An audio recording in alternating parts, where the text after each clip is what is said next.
歡迎光臨 Super 廚房，請點讚、分享同埋訂閱。今日整呢個電飯煲臘腸焗飯。首先將珍珠筍切，紅蘿蔔切片備用，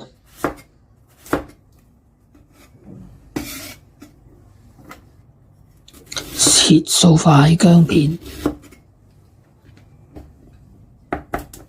臘腸用刀切開兩段，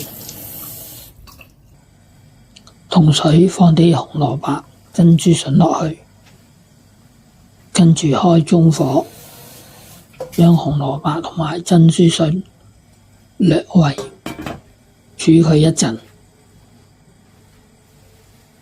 紅蘿蔔、珍珠筍已經煲咗大約幾分鐘啦，咁我哋就打開個蓋，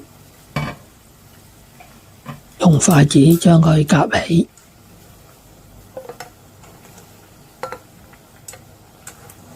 跟住放瓢臘腸落去，將佢飛一飛水，跟住就夾返起佢。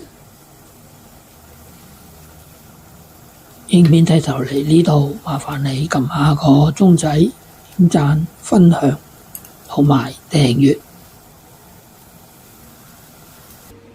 啲白飯大約都煲咗15分鐘啦，咁我哋就打開個蓋，將所有材料放入電飯煲度，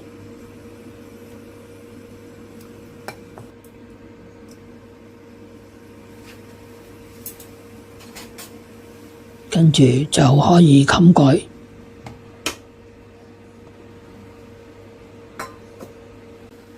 啲飯已經煲熟咗啦。咁我哋揾飯殼，將啲飯潷起，